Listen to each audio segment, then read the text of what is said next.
Salam Bapak Ibu yang dikasihi Tuhan. Sukacita dan damai sejahtera boleh melimpah atas kita. Senang boleh berbagi di ibadah Youth Pro ya. Sekali lagi bolehkah kita beri sama-sama tepuk tangan untuk kebaikan Tuhan ya.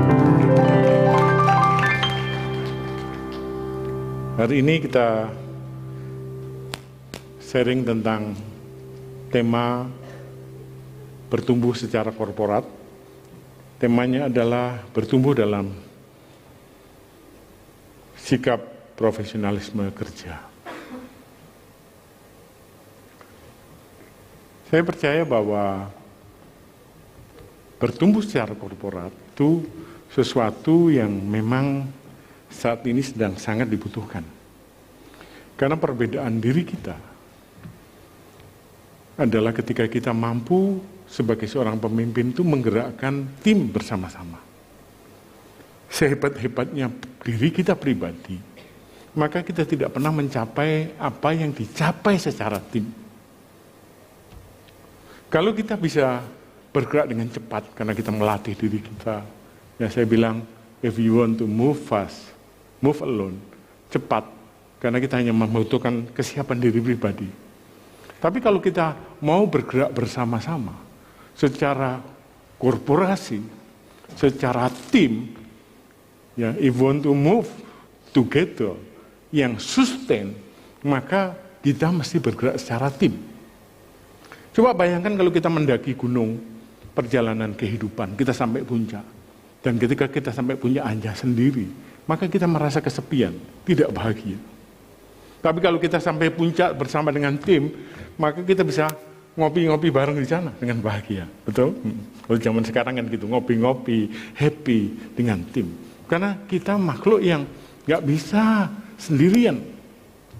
Nah, kawan-kawan, rekan sekerja sekalian, kawan-kawan, bestie ya. Bilang kiri kanan, you are my bestie ya. Itu kalau kita mampu membangun tim, kemudian kita bergerak bersama-sama, kita capai, wala, itu keren sekali, karena itu disebut together. Kalau nggak together namanya toge ya, masih depannya saja toge, kamu toge apa together? Nah, karena itu prinsipnya kita di Alkitab sudah jelas, kita apapun juga yang kamu perbuatlah dengan segenap hatimu seperti untuk Tuhan dan bukan untuk manusia. Kolose 3 ayat 23. Itu prinsip. Apapun yang kita perbuat seperti untuk Tuhan. Nah, namun ada banyak pertanyaan di dalam bertumbuh secara korporat. Teman saya kritis berkata gini, "Sir, please show me where's the best example sebuah pertumbuhan secara korporat." Yesus dia tanya, membangun tim seperti apa katanya. Tim intinya juga nggak jelas tujuannya. Wah, susah ya. Punya murid 12, di akhir-akhirnya juga murid-muridnya juga nggak ngerti apa visi Yesus. Pengen menjadi sebelah kanan, sebelah kiri. Petrus yang diandalkan mengkhianati. Wah, saya mikir, pertanyaan yang membuat jantung saya berdegup keras. Memahami bertumbuh secara korporat seperti apa. Tapi saya percaya Roh Kudus yang penuh kasih menolong kita ya, membuat kita semua mampu menggerakkan tim. Nah, itu karena pertolongan Roh Kudus. Di ibadah 1 saya cerita tadi tentang kasus Gideon. Ya, singkat aja. Ketika Gideon mendapat visi yang dari Tuhan, karena bangsa Israel dalam Hakim-Hakim 6 ayat 7, itu 100.000 lebih tentara Median, itu hampir 7 tahun ya. Setiap panen, itu tentara Median merusak, mengambil dan merusak. Sehingga Israel dalam kondisi yang sangat menderita. Karena bukan hanya diambil panennya, benih-benihnya dirusak. Dan ketika itu, mereka terjadi karena mereka meninggalkan Tuhan. Dan apa? Ketika mereka berteriak kepada Tuhan, Tuhan tolonglah kami, maka malaikat Tuhan datang kepada yang disebut dengan Gideon. Gideon itu berasal dari suku Manase. Dia katakan Gideon apa? Saya dari suku Manase yang paling kecil, keluarga yang paling kecil. Nama saya juga Manase ya. My name is also Manase. Do you understand what is the meaning of Manase? Tahu? Ada yang tahu? Boleh angkat tangan. Nanti makan siang sama saya. Seminggu saya traktir makan siang. Manase itu artinya, ya sudah, puji Tuhan, gak ada yang tahu ya. Yang tahu saya sendiri yang punya nama. Itu melupakan penderitaan. I forget my painful. Lupakan segala penderitaannya. Itu Manase. Tapi dia berasal dari suku Manase yang paling kecil, keluarga yang paling kecil. Dan dia berkata kepada Gideon, malaikat itu, hei, kau pahlawan yang gagah berani. Gideon lagi sembunyi, Gideon lagi tertekan, takutnya minta ampun, dikatakan pahlawan, yang benar aja. Tapi Gideon menguji visi itu, benar-benar dia menguji kalau boleh, ini kalau boleh, dan dia uji berkali-kali, dan dia tangkap visi itu, dia bergerak maju. Tapi nggak berhenti di situ kawan-kawan, dia bawa 32.000 orang berkumpul, Tuhan bilang, terlalu banyak, kurangi. Jadi berapa? 22.000 pulang, tinggal 10.000. Tuhan bilang, yang penakut, yang gemetar, yang gampang takut, pulang. Ya. Kemudian 10.000, masih terlalu banyak. Siapa? Tuhan berkata, aku yang menyaring sendiri. Kemudian apa? Mereka disuruh minum di sungai, ada yang minumnya langsung menjilat, ada yang pakai tangan. Kemudian ketemulah 300. Dan Tuhan itu berbicara tetap 2 Timotius 2 ayat 2. Yang pertama yang berkarakter. Apa yang kau dengar, sampaikan kepada orang yang apa?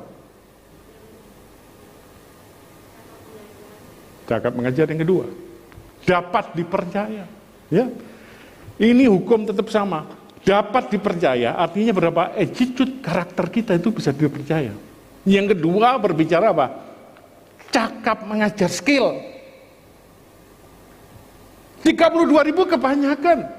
Jangan-jangan nanti sudah melakukan ini, engkau berpikir dirimu yang melakukan. 10.000. Jadi yang lemah, gampang menakut, ya saya punya anjing namanya anjing keempat, namanya siapa? Hamilton. Tesla Hamilton ya, anjingnya, saya punya anjing 4. Yang 3 gede sekali, saya taruh di luar kota. Yang keempat itu namanya Tirsa. Tirsa itu kalau dipegang sedikit dia teriak, wah, kok takut gitu loh, lebay, drama gitu. Tadi pagi saya sebelum ke pasar, dia dipanggil istri saya, lari terpeleset, terus teriak, sakit. Waduh, ini lebay, ini kalau pasukan Gideon disuruh pulang. Gampang takut. Nah, ini bicara, tadi pagi saya bicara prinsip ini. Kita tidak boleh takut, kita mesti menghadapi kesulitan. Yang kedua apa? Berbicara, kita punya skill, karakter. Attitude is not enough. But skill, knowledge, implementation. Reading is just fill your brain ya. But implementation is become your skill. It is yours. Akan melekat pada diri kita. Nah, skill inilah yang dibutuhkan kalau kita mau bertumbuh dalam sikap profesionalisme. Itu tadi pagi. Nah, yang kedua, saya sharing siang hari ini. Itu tadi baru pengantar, bilang kiri kanan pengantar. Pengantarnya sudah seru ya. Atau yang seru saya sendiri. Haleluya. Nah, yang kedua, berbicara bertumbuh pada sikap profesionalisme kerja. Kita tahu visi gereja kita, Bapak Ibu, kawan-kawan, rekan sekerja, bestie, apapun namanya, whatever you are, ya. Pokoknya kalian keren. Bahwa gereja kita punya visi sangat jelas. Menjadi murid Kristus melalui komunitas sejati yang memancarkan gerakan kasih Bapa Surgawi untuk menghadirkan kerajaan Allah dalam setiap bidang kehidupan. Apal ya, saya keren. Apal enggak? Cuma bilang kiri kanan apa visi kerja kita, ulangi.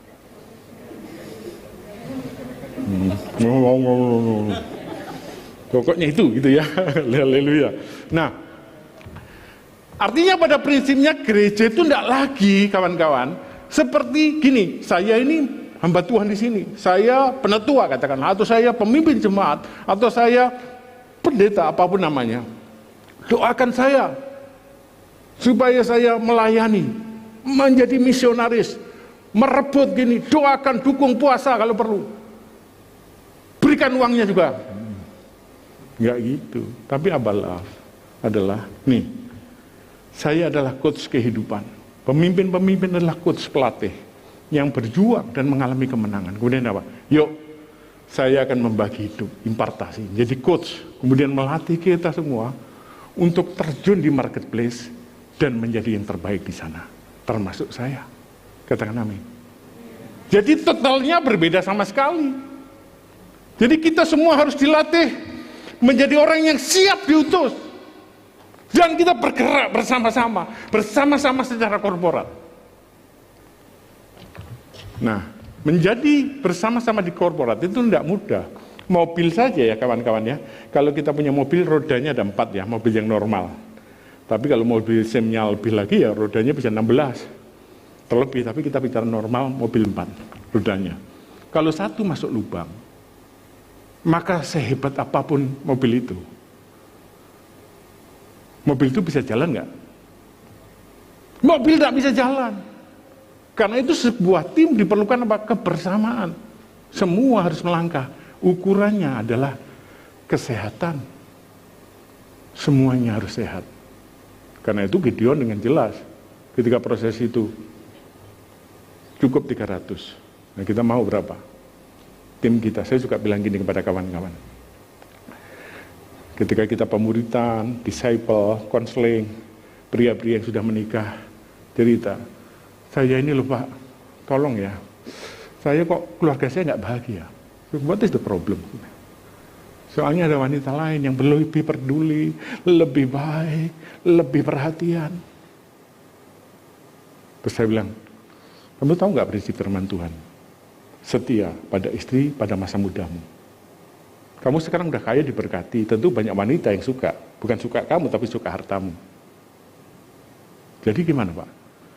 Kamu mesti taat sama firman Tuhan, berhenti, kasihilah istrimu. Oh, tapi nggak bisa Pak. Nggak bisa, tapi pengen keluarganya bahagia. You waste my time.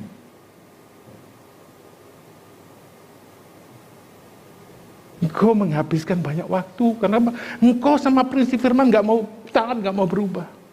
Berhenti melayani orang seperti itu. Berhenti. Nah, bertumbuh dalam sikap profesionalisme kerja ada 5 poin yang saya share. Silakan, next slide. Yang pertama, pertanyakan dirimu. Kemudian yang kedua, mari kita bergerak dengan benar, yaitu kenakan ikat pinggang kebenaran. Yang ketiga, kawan-kawan silakan. Yang ketiga adalah, sebentar.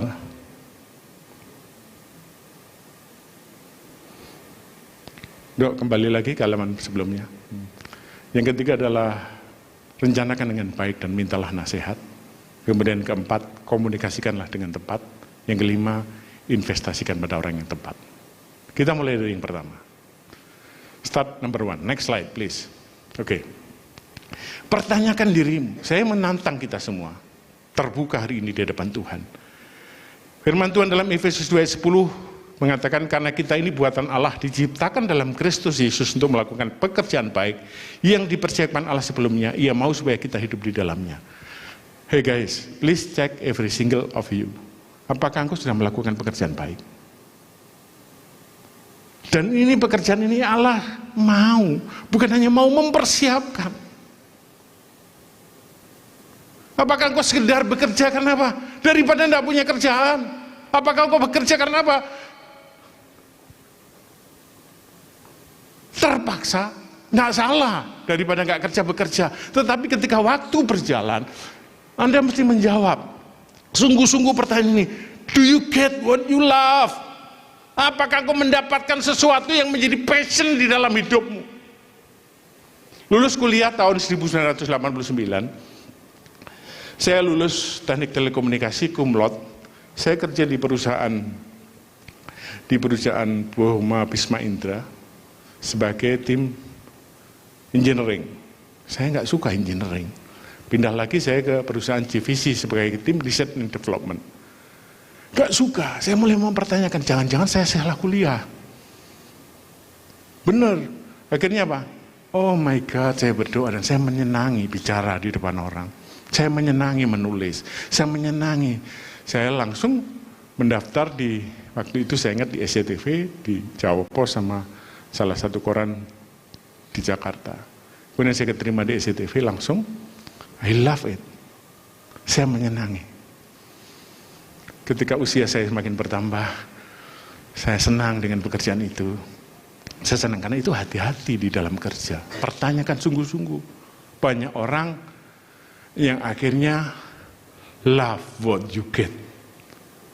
Udah umur 50, nggak suka kerjaan, apa boleh buat. Kasihan deh lu.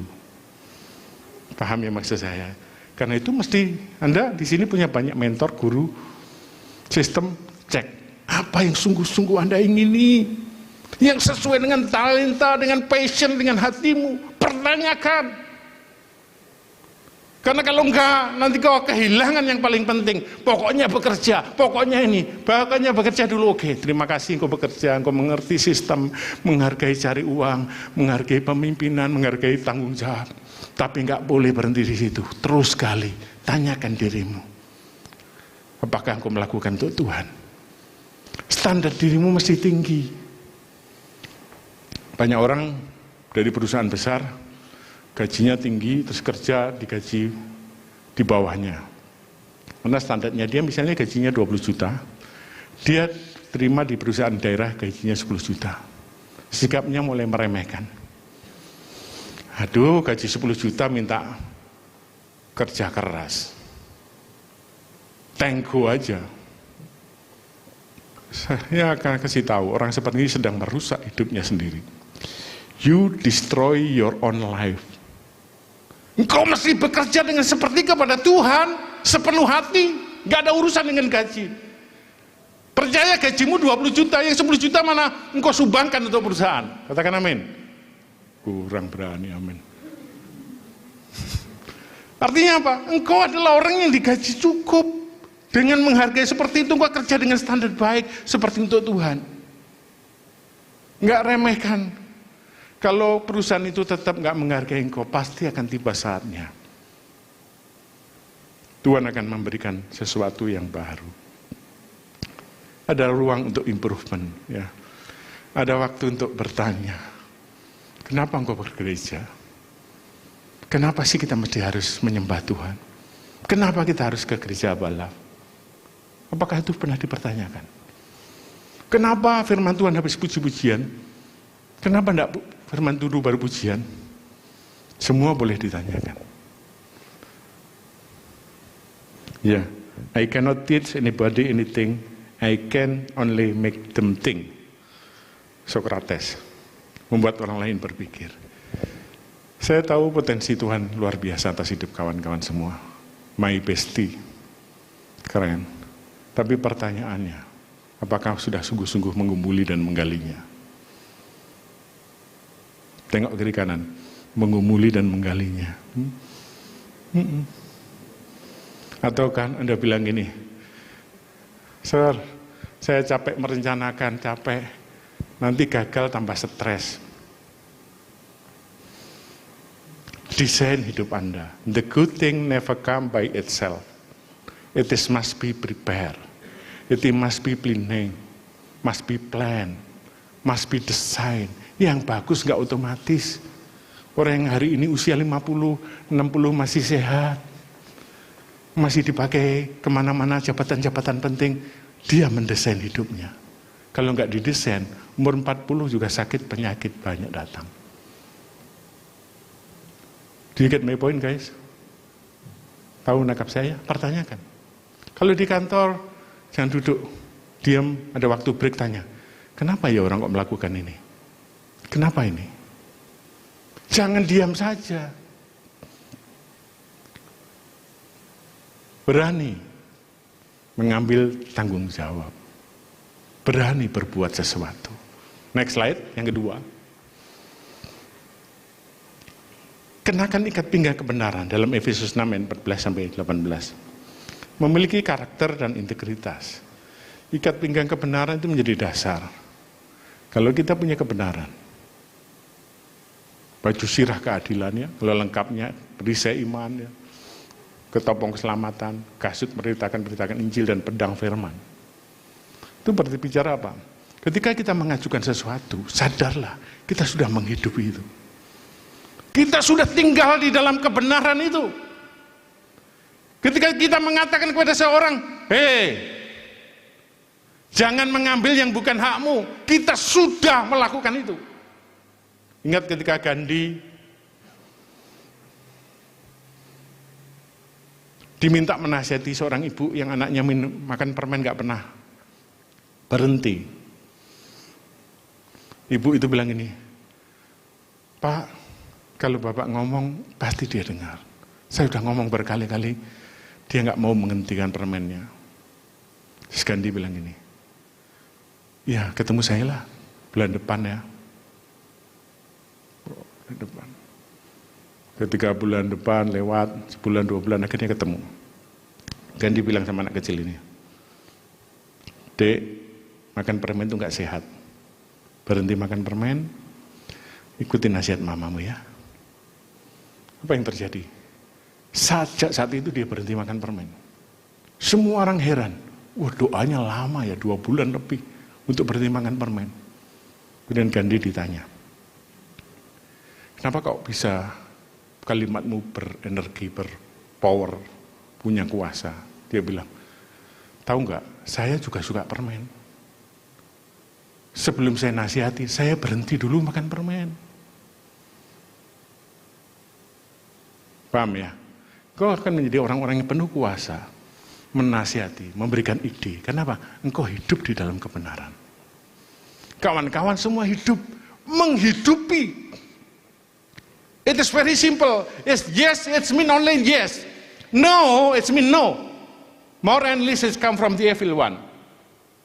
Ya katakan ya, tidak katakan tidak. Lebih dari itu dari sisi jahat. Belajar menghidupi hal seperti itu simple. Karena itu kehidupan kita dipertaruhkan. Apakah kita hidup di dalam kebenaran atau tidak? Kok sunyi sepi? Bolehkah agak tersenyum sedikit? Saya merasa terintimidasi, nggak ada yang tersenyum.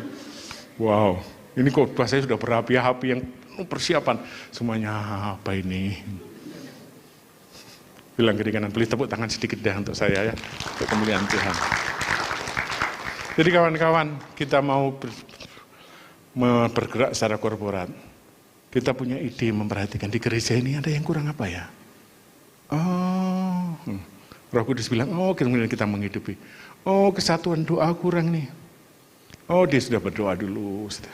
Maka saya mengajar kepada para pemimpin di tempat ini. Sebelum kita ngajak doa, setiap hari kita ada doa. Saya doa berbulan-bulan dulu tiap hari. Bersama bijar di tempat ini. Kita mau puasa. Saya puasa dulu sama tim. Supaya apa? Kita menghidupi itu. Kita hidup dalam kebenaran. Kita mau ngajar tentang keuangan, kita menghidupi itu hidup sederhana. Enggak berhutang, enggak takut diintimidasi orang. Harga diri kita itu Kristus. Tetapi kawan-kawan jangan lupa, kita mau hidup kita dimanage dengan teratur. Yang tinggal dalam terang, hidupmu dimanage dengan teratur. Yang tinggal dalam kegelapan, di belakang sana gelap dari sini. Engkau juga dikasihi Tuhan. Haleluya. Kita beri tepuk tangan untuk kemuliaan Tuhan. Kawan-kawan yang ketiga, saya share. Next.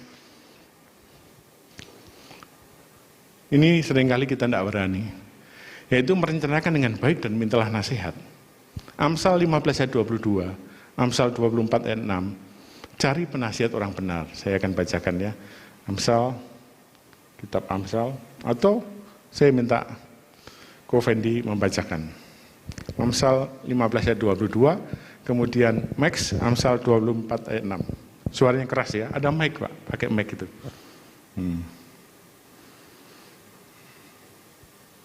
Itulah enaknya pegang mic, kita bisa suruh orang. Amsal 15 ayat 22, rancangan gagal kalau tidak ada pertimbangan, tetapi terlaksana kalau penasehat banyak.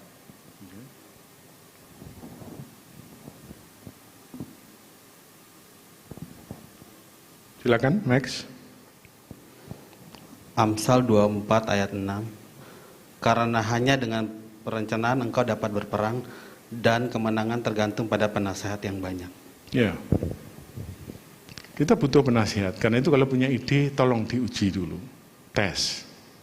Belum tentu ide kita baik. Menurut kita baik. Kita punya teman rekan sekerja.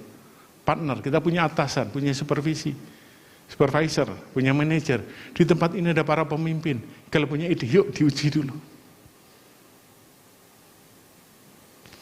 Tetapi nasihat yang banyak tidak selalu benar. Yesaya menulis 47 ayat 12 sampai 13 itu nasihat yang salah. Orang kacau itu kalau beri nasihat juga nggak benar. Karena itu datang kepada orang yang benar. Ya, itu Yesaya 47 ayat 12-13 itu nasihat orang-orang yang tidak benar. Itu bisa gagal. Karena itu kita mesti cari orang yang kita respeki. Saya juga bilang kepada kawan-kawan yang muda, kalau cari mentor, kalau bisa cari yang terbaik. Yesus itu yang terbaik. Di gereja ini cari orang-orang yang menghidupi itu. Jangan cari sembarang orang. Bangun pagi, belum punya pacar, terus doa, Tuhan pokoknya pria pertama kali memberikan senyum selamat pagi sama saya, itu pacar saya. Itu namanya ngawur ya. Cari yang terbaik. Ternyata di situ ada Pak Satpam. Halo selamat pagi non. Wah ini pacar saya. Kebetulan dia usianya 40 tapi belum punya istri. Haleluya. Itu kan ngawur ya. Tetapi nasihat orang yang benar. Saya juga bilang POAK. POAK itu simple. Plan, organizing, action, control. Anda punya planning? Hanya jadi planning kalau kita tidak eksekusi. Karena itu butuh organizing. Diorganize supaya jadi, digerakkan, kemudian ditindakan, setelah itu dievaluasi. Jangan takut salah. Saya punya ide. Kalau misalnya kita punya ide mau memberi makan di perempatan jalan, orang-orang yang membutuhkan, yuk masak. Masak ribet, masing-masing 2 bawa 5 bungkus, kumpulin, bagi. Kemudian dievaluasi. Kayaknya kita ini ya sudah dibagi, kita evaluasi. Kayaknya orangnya kurang tepat ya. Yuk kalau itu kita doakan dulu kepada siapa kita beri. Wah, jadi simple, nggak ada masalah.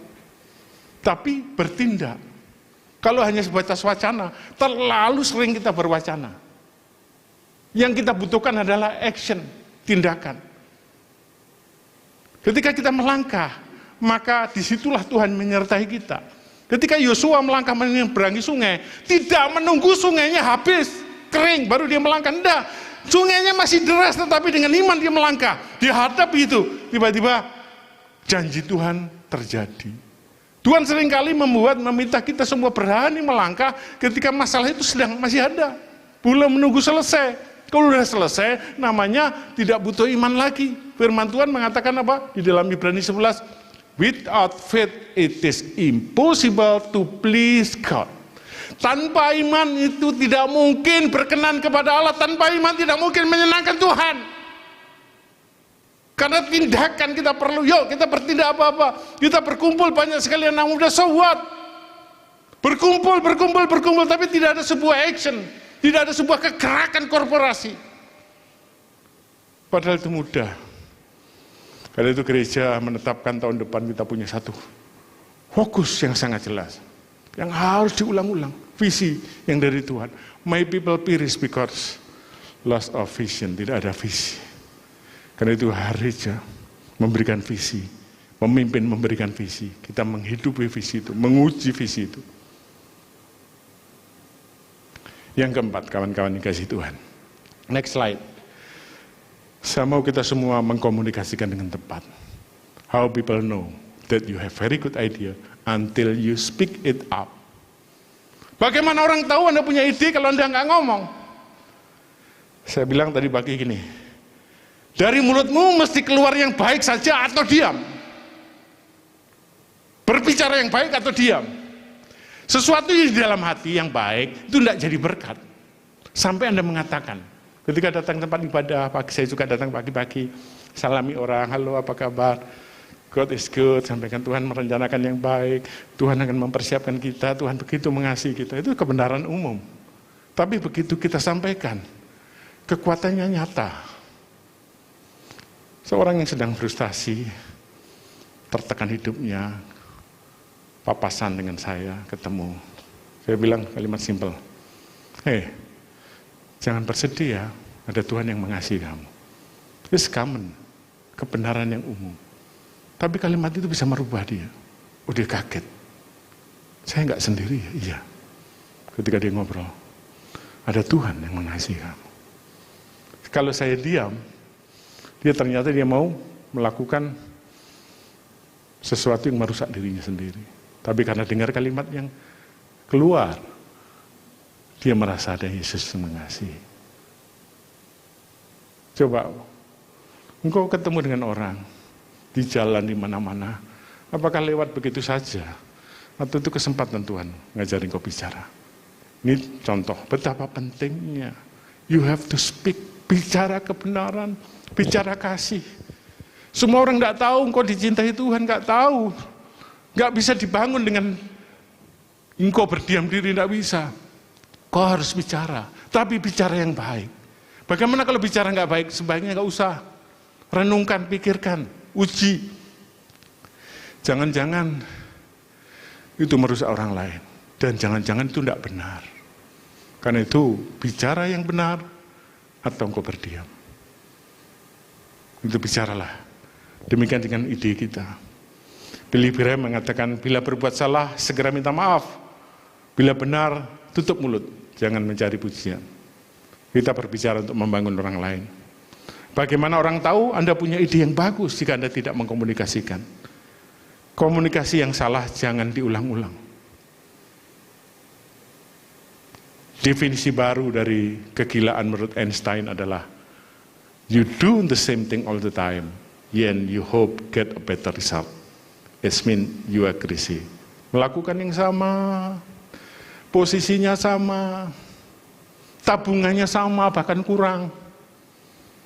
Gajinya sama, tapi tiap tahun dia membuat list, Tuhan gaji saya mau 2 kali lipat, tabungan saya mau lebih segini, investasi saya mau segini, tapi apa? Cara hidupnya sama, bilang kiri kanan, mimpi kali ya, kaya dari Hong Kong, kalau zaman sekarang ya, atau pesti apa? Gila kali kan gitu, kalau bahasa Einstein. Kawan, ini saya jalan sungguh-sungguh, sekalipun saya menyampaikan dengan sedikit rileks, ya, santai. Tapi saya mau kita semua hidupnya berubah. Perhatikan hidup saya, perhatikan hidup pemimpin di sini. Menghidupi, mentantang dirinya sendiri. Perubahan-perubahan yang terjadi karena sebuah konsep dan dihidupi. Menjalani, dulu biasa saja. Makanya kayak pernikahan Kristen ya. Dulu kayak Kovendi menikah. Ya, saya dulu menikah biasa saja. Tapi makin lama makin cinta. Kalau orang dunia beda, cintanya menggebu-gebu di awal. Tahun kedua makin turun, tahun ketiga habislah rasa manisnya, tahun keempat selesai pernikahannya. Tapi kalau kita di dalam Tuhan, mungkin biasa saja, mungkin ya. Tapi makin lama karena rasa cinta yang dari Tuhan, makin lama makin manis, makin indah. Amin. Yang sudah menikah katakan amin. Yang belum menikah nanti seperti itu ya. Amin. Nah kawan-kawan, komunikasi, bicaralah yang baik atau diamlah. Yesus bahkan kepada Bartimeus yang buta itu bertanya, what do you want me to do? He want to know exactly what did Bartimeus want. Dia ingin tahu persis, karena itu komunikasikan, katakan Tuhan, aku mau, sekalipun kau mengerti hatiku, aku mau. Di kantor, di gereja, komunikasikan yang baik, yang baik. Saya suka bilang kan, teroris organisasi adalah orang yang di dalam rapat gak ngomong, selesai rapat, dia bicara paling banyak di balik-balik pintu. Aku sebenarnya gak setuju, walah. Aku gak suka. Ditanya, udah ngomong belum? Belas. Ya. Kita kasih tahu, ini teroris ini, bahaya. Merusak organisasi.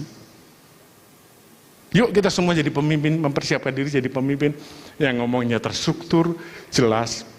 Yuk diskusi apa yang kita mau capai. Semua sepakat, nggak sepakat ngomong. Bahkan kalaupun tidak sepakat, sampaikan. Saya kurang sepakat. Saya suka bilang, saya kurang sepakat, tolong dicatat ya. Saya tidak sepakat alasannya gini. Tapi karena keputusan saya menghormati, saya ikut.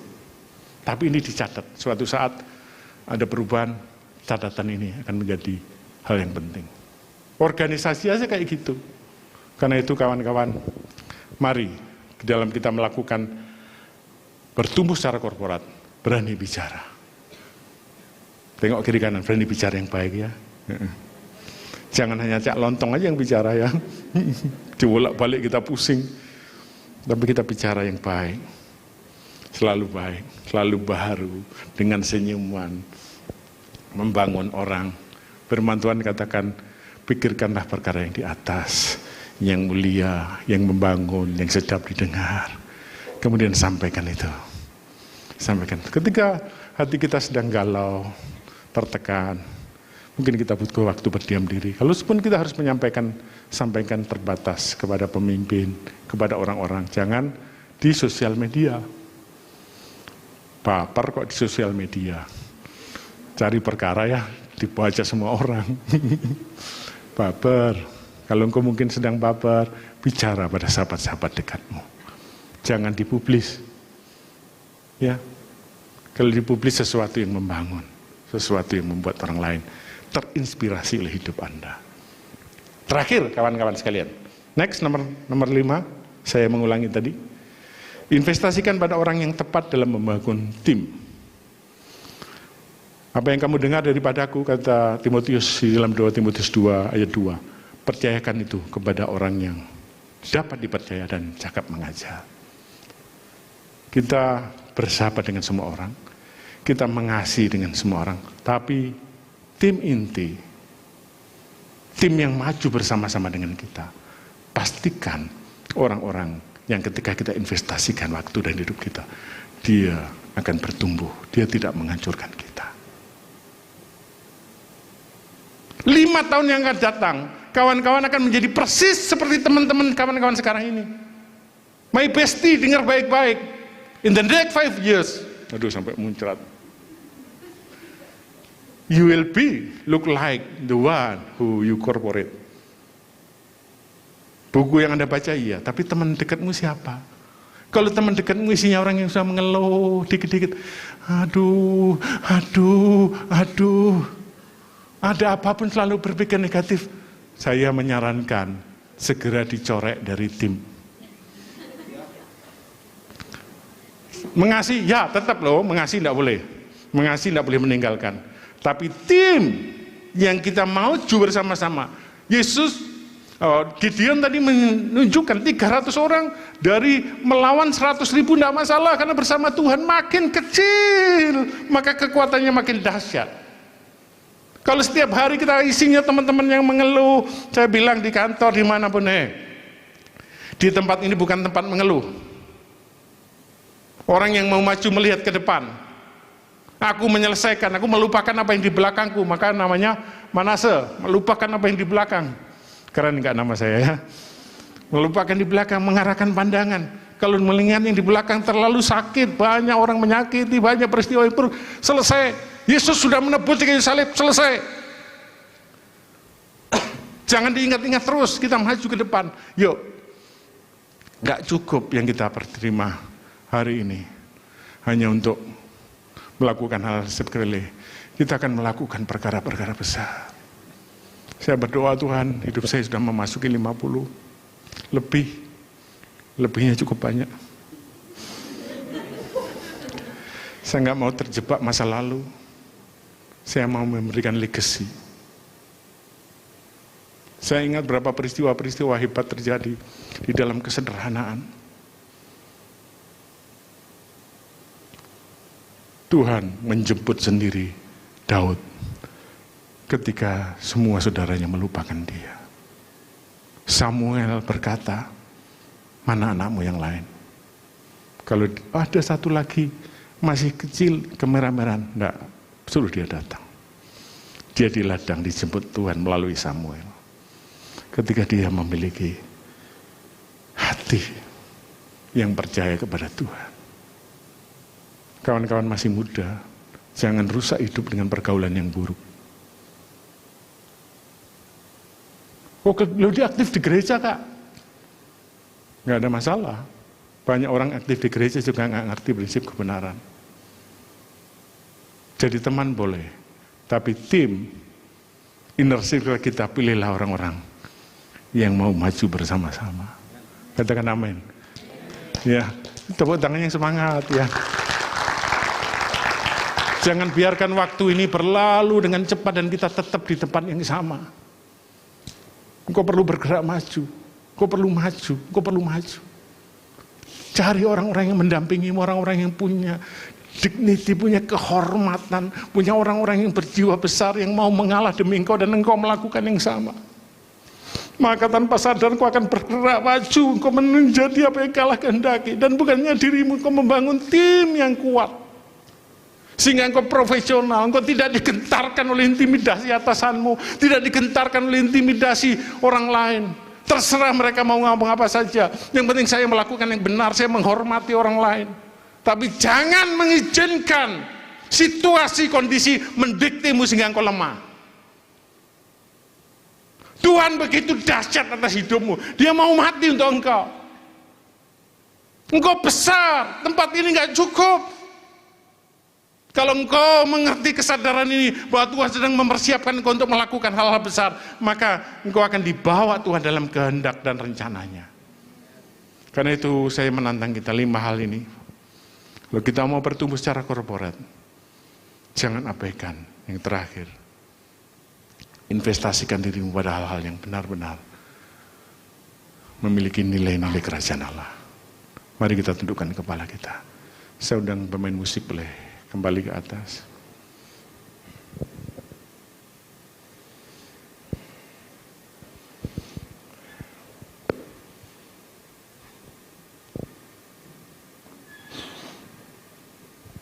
Bolehkah engkau menundukkan diri di hadapan Tuhan?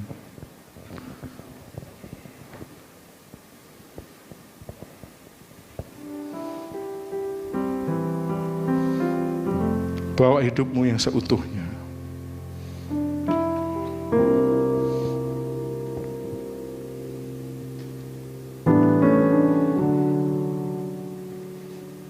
Lihatlah Tuhan yang penuh kasih. Pandang Dia yang begitu peduli atas engkau. Dia mengasihi engkau. Dia mencintaimu.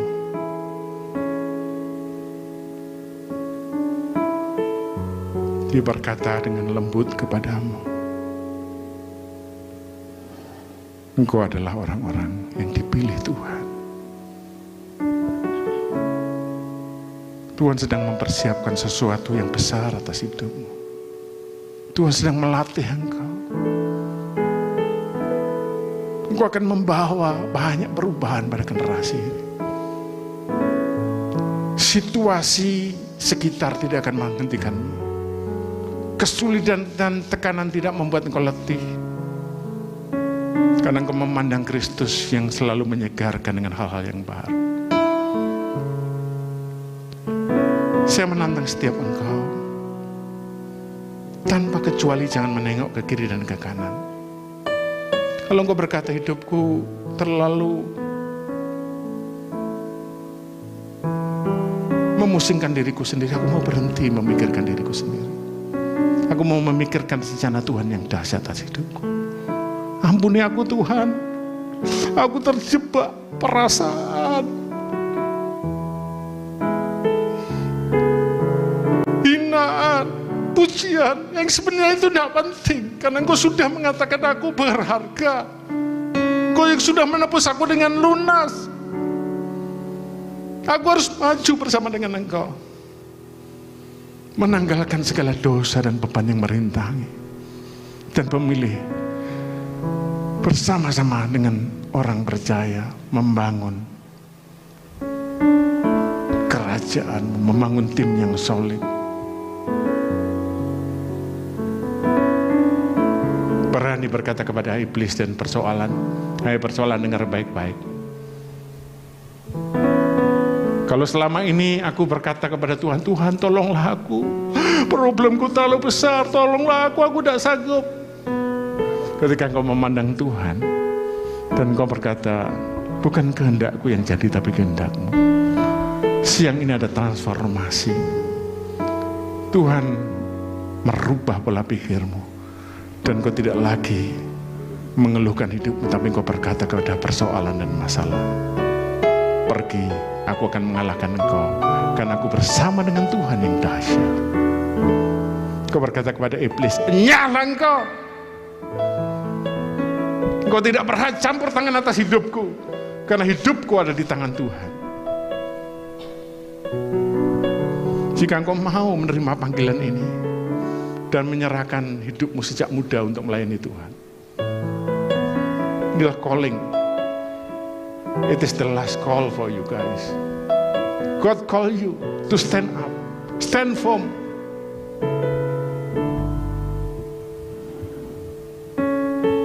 Give your life to Jesus, to serve. Jika engkau mau, atas keputusanmu dengan penuh sadar, aku mengundang engkau bangkit berdiri. Di tempat dudukmu katakan dengan hatimu, ini aku Tuhan, pakai aku. Ya, engkau yang berdiri dengan tegak, rasakan kasih dan anugerah Tuhan. Rasakan anugerahnya melimpah atasmu. Engkau dikasihi, engkau dicintai. Dia memelukmu dan berkata, aku takut sebab kau sertaku. Tak usah ku bimbang, kau di dalamku. Tak usah ku cemas, kau penghiburku. Saat ku lemah, kau kuatku. Nyanyi haleluya,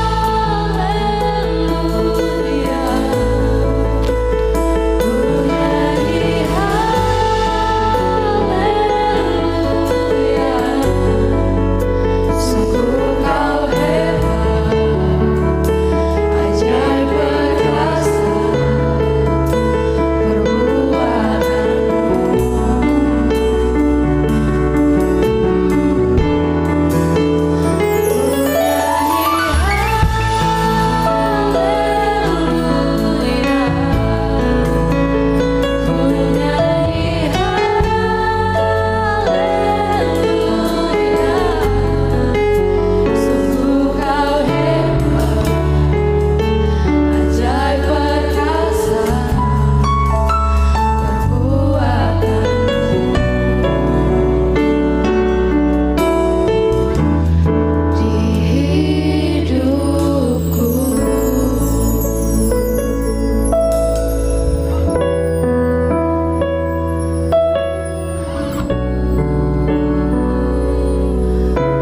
Tuhan adalah gembalaku, takkan kekurangan aku. Ia membaringkan aku di padang yang berumput hijau. Ia membimbing aku ke air yang tenang. Ia menyegarkan jiwaku. Ia menuntun aku di jalan yang benar oleh karena namanya. Sekalipun aku berjalan dalam lembah kekelaman, aku tidak takut bahaya, sebab engkau bersertaku. Gadamu dan tongkatmu itulah yang menghibur aku. Engkau menyediakan hidangan bagiku di hadapan lawanku. Engkau mengurapi kepalaku dengan minyak, pialaku penuh melimpah. Kebajikan dan kemurahan belaka mengikuti aku seumur hidupku, dan aku akan diam dalam rumah Tuhan sepanjang masa. Truly, blessing and mercy will be with me all the days of my life. And I will have a place in the house of the Lord all my days. Kekuatan yang dari Tuhan akan dilimpahkan kepadamu. Tidak ada satupun yang bisa menghentikan engkau. Tuhan merencanakan yang sangat baik atas hidupmu. Kau akan diberkati. Kau akan mendapatkan teman hidup yang terbaik. Kau akan mendapatkan pekerjaan yang terbaik. Kau akan melakukan bisnis yang terbaik. Kau akan membuka usaha yang terbaik. Hanya kata Tuhan, tinggallah di dalam aku. Segala kebaikan Tuhan akan menyertai. Lepaskan segala dosa yang merintangi dan arahkan pandanganmu kepada Tuhan. Kekuatan dari Tuhan turun, damai sejahtera dan pengurapan turun, hikmat yang dari Tuhan turun. Kau akan dipertemukan dengan orang-orang yang siap bertumbuh, yang hidup dalam kebenaran, yang memiliki nilai-nilai kerajaan Allah. Di dalam nama Tuhan Yesus Kristus. Amin. Tuhan memberkati semua.